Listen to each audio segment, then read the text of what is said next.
3절 내가 간구하는 날에 주께서 응답하시고 내 영혼에 힘을 주어 나를 강하게 하셨나이다. 7절 내가 환난 중에 다닐지라도 주께서 나를 살아나게 하시고 주의 손을 펴사 내 원수들의 분노를 막으시며 주의 오른손이 나를 구원하시리이다. 138편은 다윗의 시입니다. 다윗의 시. 그래서 이 다윗이 언제 이 시를 지었는지는 정확하지는 않지만 우리 3절에 보면 내가 간구하는 날에 주께서 응답하시고 내 영혼에 힘을 주어 나를 강하게 하셨나이다. 이 다윗의 고백을 보면 내 영혼에 힘을 주어서 나를 강하게 하셨나이다. 이렇게 노래하고 있는 것을 보게 됩니다. 참 우리 모든 사람들이 강해지려고 애를 씁니다. 육체적으로도 강해져야 되고 또 공부를 열심히 하는 학생들 지식, 지혜도 강해야 되고 뭔가 경제적으로도 강해야 되고 모든 사람들이 강해지려고 애를 씁니다. 그래서 다윗은 아주 강한 사람이었다는 걸 우리가 알 수가 있는데 골리앗도 다윗 앞에는 그냥 돌멩이 하나 던지면 무너지는 정도로 이 다윗은 어린 목동이었지만 강한 사람이었습니다. 사울은 겉모습을 보면은 다른 사람들보다 어깨 위나 더한 큰 키를 가지고 힘 있어 보이지만 사울은 자기보다 더 큰 골리앗을 볼 때 사울은 약한 사람이었습니다. 숨어 있고 도망가는 그런 처지. 그러나 어린 다윗은 목동 다윗은 오히려 골리앗을 이기는 여호와의 이름으로 나가서 이기는 사람. 그래서 이 광야로 도망 다니는 것도 어떻게 겉으로 볼 때는 피난하고 도망을 다니는 처지지만 그러나 그 어려움 속에서 결코 흔들리지 아니하고 하나님을 신뢰하는 것은 바로 다윗의 강함이었고 왕이 되고 나서도 다윗은 주변의 모든 나라들을 다 정복합니다. 강한 왕이었습니다. 그래서 한마디로 다윗의 인생을 살펴보면 하나님께서 강하게 하셨다 하는 것을 우리가 이해할 수가 있습니다. 우리 모두가 하나님 앞에 아마 기도하고 있는 제목도 그럴 것입니다. 우리도 그럼 강하게 만들어 달라고. 그래서 오늘 우리는 이 다윗의 노래를 통해서 다윗이 하나님께서 내 간구하는 날에 응답하시고 내 영혼에 힘을 주어 나를 강하게 하셨나이다 이런 표현을 하셨는데 그래서 오늘 우리는 다윗이 어떻게 강하게 되었는가 여기 오늘 우리 시편을 통해서 알 수 있는 것은 첫째로 2절에 보면 내가 주의 성전을 향하여 예배하며 주의 인자하심과 성실하심으로 말미암아 주의 이름에 감사하오리니 이는 주께서 주의 말씀을 주의 모든 이름보다 높게 하셨습니다.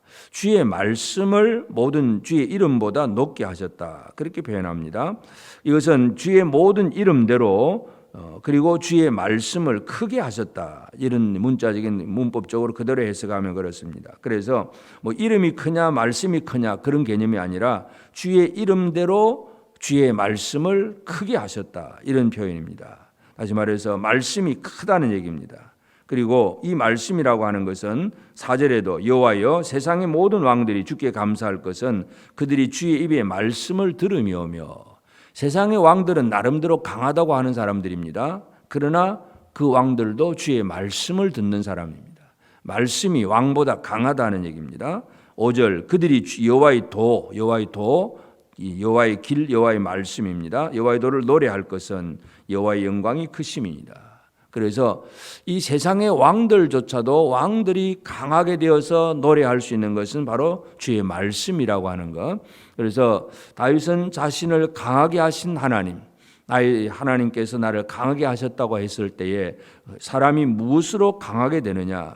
주의 말씀으로 강하게 된다는 것. 이것을 먼저 우리가 이해할 수가 있겠습니다. 그리고 그다음에 또 이 하나님께서 어떻게 이 다윗을 강하게 하셨느냐 하는 얘기 7절에 보면 내가 환난 중에 다닐지라도 주께서 나를 살아나게 하시고 주의 손을 펴사 내 원수들의 분노를 막으시며 주의 오른손이 나를 구원하시리이다. 주의 손을 펴사 주의 오른손이 나를 구원하시리이다. 주의 손, 우리를 붙들어 주시는 주의 손, 우리와 함께 하시는 그의 주의 손길, 하나님의 손이 다윗을 강하게 합니다. 그래서 말씀이 다윗을 강하게 하고 또 주의 손이 강하게 합니다. 손이라고 하는 것은 물론 손으로 붙들어 준다 하는 그런 개념도 있겠지만 우리가 그 신약 성경에 보면 누가복음에서는 누가복음 11장에 보면 내가 하나님의 손을 힘입어서 귀신을 쫓아내는 것이면 너희 중에 하나님의 나라가 이미 임하였다. 그런 얘기를 했고, 하나님의 손이라고 하는 단어를 썼는데, 똑같은 내용에서 마태복음에서는 마태는 내가 하나님의 성령을 힘입어 너희 귀신을 쫓아내는 것이면 너희 중에 하나님의 나라가 이미 임하였다. 그러니까 마태와 누가가 같은 얘기를 하는데, 누가는 손이라고 표현을 하고 마태는 성령으로 표현을 합니다. 하나님의 손은 바로 하나님의 영, 하나님의 성령으로도 표현을 되어질 수 있습니다. 그래서 우리를 강하게 하는 것이 뭐냐?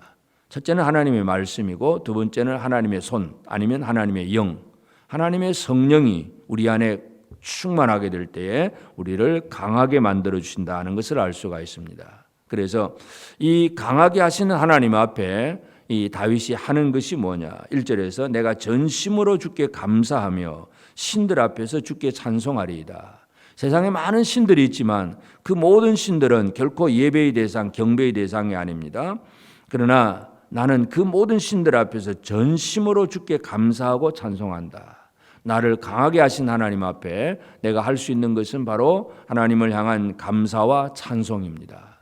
오늘 우리는 내가 강해지면, 흔히 강해진 사람의 잘못되는, 마지막이 잘못되는 문제가 뭐냐 하면 늘 강해서 큰 일을 해놓고도 내가 이루었다고 생각하는 거, 교만함, 이것 때문에 늘 무너집니다. 느부갓네살도 그렇고, 하여튼 세상의 왕들은 자기들이 강하게 뭔가를 해놓고 그 다음에 그 모든 것들이 이제 내가 한 것처럼 생각을 하고 교만하고 그렇게 자기 자신의 영광만을 생각하다가 결국은 다 무너집니다. 강한 자가 열심히 해야 될 것은 바로 모든 신들 앞에서 주님 앞에 더 감사하고 찬송하는 것. 나를 강하게 하신 하나님의 은혜에 대해서 기뻐하고 그 이름을 찬송하는 이 일이 이 강한 자들이 해야 될 일이기도 합니다. 그리고 이 강하다는 것은 결국은 다윗이 어떻게 강하게 되었냐? 3절에서는 내가 간구하는 날에 주께서 응답하시고, 그래서 하나님 앞에 늘 하는 것이 감사하는 일, 찬송하는 일, 간구하는 일, 하나님 앞에 늘 기도하면서 하나님의 응답을 받는 이 삶이 바로 강하게 하신 하나님의 은혜를 누리는 그런 생활이고, 또 강한 자도 그렇게 찬송하며 경배하는 그런 삶을 살아가는 것입니다. 그래서 이 마지막 절에 보면 여호와께서 나를 위하여 보상해 주시리이다. 보상을 해 주신다. 강한 자로 하나님의 은혜를 힘입어 믿음으로 겸손하게 잘 살아가게 될 때 결론이 뭐냐? 하나님께서 보상해 주신다는 것을 분명히 강조합니다. 오늘 우리가 참 사람들이 많은 것을 바라보고 또 뭔가 얻어보려고 애를 쓰지만 그 모든 것이 어디에서 나오느냐? 하나님께로부터 나옵니다. 그래서 오늘 이 아침 우리도 우리 각자가 우리 육체적으로도 영적으로도 또 어떤 세상의 모든 면으로도 강하게 되는 그러한 것을 원하고 있는데, 이 강해지는 것은 인간의 어떤 훈련과 노력으로 강해지는 것이 아니고 하나님께서 강하게 해주셔야 강한 사람이 됩니다. 그래서 나를 강하게 하신 하나님, 다윗은 그 하나님을 향해서 지금 노래하고 있습니다. 그래서 우리도 마찬가지 하나님께서 강하게 만들어 주시는 것을 우리가 다시 한번 바라보면서 모든 신들보다 뛰어나고 완전하신 그 하나님 앞에 우리가 감사하고 찬송하는 일, 나를 강하게 만들어 주신 그 하나님 앞에 감사하는 일을 해야 되고, 그리고 내게 주신 하나님의 은혜가 무엇인가, 나를 강하게 어떻게 만들어 주셨는가 하는 것을 다시 한번 기억할 필요가 있겠습니다. 우리에게 말씀을 주신 하나님, 말씀을 들려주셨다는 것, 말씀이 우리를 강하게 합니다. 그래서 이 하나님의 말씀이 내게 들려지고 있다는 이것이 우리에게는 너무나 큰 은혜라고 하는 사실을 우리가 기억을 해야 됩니다. 그래서 말씀을 들을 수 있고, 그리고 보상도 해주시고, 이것이 전부 하나님께서 주신 은혜입니다. 이 은혜를 기억하고 그 하나님 앞에 감사하며 나아가는 것이 바로 오늘 우리의 삶이 되어져야 되겠습니다. 그래서 오늘 우리 시편 138편 다윗의 시를 보면서 다윗은 강한 사람이었습니다. 어린 목동 때에도 강했고, 또 사울을 피해서 광야로 도망 다닐 때에도 다른 시글락을 칩는 한 사람, 또 그 사람들을 구원해 주기도 하고, 자기가 도망 다니면서도 환난 당한 자들을 구출해 주는 강한 사람이 바로 다윗이었고, 왕이 되어서도 강해서 주변 모든 나라들을 정복하는 강한 왕이었습니다. 우리의 강함이 어디로부터 오느냐? 하나님께로부터 옵니다. 하나님의 말씀이고 하나님의 영입니다. 그래서 오늘도 우리가 늘 말씀을 듣는 일, 하나님의 영으로 충만해지는 일, 이 일에 우리가 좀 더 관심을 가지고 기도하며 그리고 우리를 강하게 하신 그 하나님 앞에 감사하며 찬송하며 나아가는 그런 우리 모두가 되어지길 바랍니다. 그리하게 될 때 우리는 하나님께서 보상해 주시는 이 놀라운 은혜를 또다시 체험하게 될 것입니다. 강한 자가 역사하고 하나님 앞에 힘을 다해서 충성하고 그리고 또 겸손함으로 오직 하나님 앞에 영광을 돌리는 그 삶을 통해서 나를 위하여 보상해 주시는 하나님의 그 놀라운 은혜가 있다는 거 기억하시면서 우리가 무엇으로 강하게 되느냐, 결코 다른 것이 아니라 하나님의 은혜입니다. 하나님의 말씀으로 주어지는 것, 하나님의 성령으로 우리가 강하게 된다는 거 다시 한번 기억하면서 감사와 찬송으로 오늘 하루를 살아가는 복된 우리 모든 성도들의 삶이 꼭 되어지기를 주의 이름으로 축복합니다. 기도하십시다. 이제 오늘 받은 말씀으로 함께 기도하겠습니다. 주의 말씀으로 내 영혼에 힘을 주어 나를 강하게 하신 하나님, 항상 주의 말씀에 집중하며 순종하는 삶이 되게 하옵소서. 주의 성령, 주의 손으로 나를 붙드셔서 어떠한 환난 중에도 살아나게 하시고 주의 일에 헌신하며 찬양하는 삶을 살게 하옵소서. 함께 기도하겠습니다.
이제 오늘의 기도 제목을 가지고 합심하여 기도하도록 하겠습니다.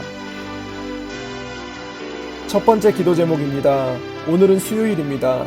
추워지는 날씨에도 복음을 전하기 위해 나아가는 전도팀 가운데 주님의 복이 가득하게 하여 주시옵소서. 그 복을 나누는 전도팀이 되게 하시고 전도팀을 통해 주님을 영접하는 역사가 일어나게 하여 주옵소서. 함께 기도하겠습니다.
두 번째 기도 제목입니다. 오늘은 수요 예배가 있는 날입니다. 수요 예배를 인도하시는 목사님에게 성령 충만함이 임하게 하시고 예배를 사모하며 예배 자리에 나오는 우리 성도들이 주님이 부어주시는 복을 충만히 누리게 하여 주시옵소서. 함께 기도하겠습니다.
세 번째 기도 제목입니다. 형제 모임의 회복을 위해 기도합니다. 지금 대신방이 진행되고 있습니다. 이 신방을 통해 형제 모임의 온전한 회복을 기대하며 소망합니다. 모든 성도들의 마음을 만져주시고 회복되어 성경적인 성도의 교제가 일어나게 하여 주시옵소서. 함께 기도하겠습니다.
이제 개인의 기도 제목을 가지고 하나님 앞에 기도하시길 바랍니다.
수고하셨습니다. 오늘도 하나님의 인도하심 가운데 승리의 하루를 보내시는 우리 재건부평교회 모든 성도님들이 되시기를 주님의 이름으로 축복합니다.